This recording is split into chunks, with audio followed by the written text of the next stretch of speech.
Welcome to tutorial info. In this video, I'm going to show you how you can harvest your fruit in the mini world CREATA game.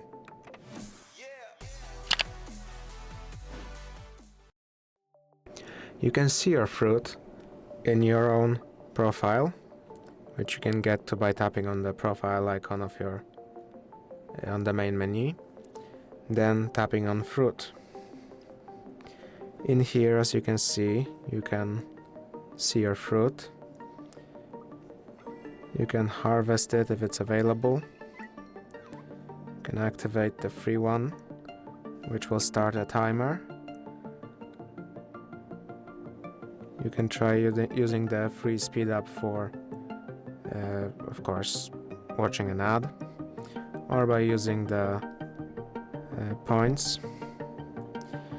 You can go into here to collect some rewards if you have any.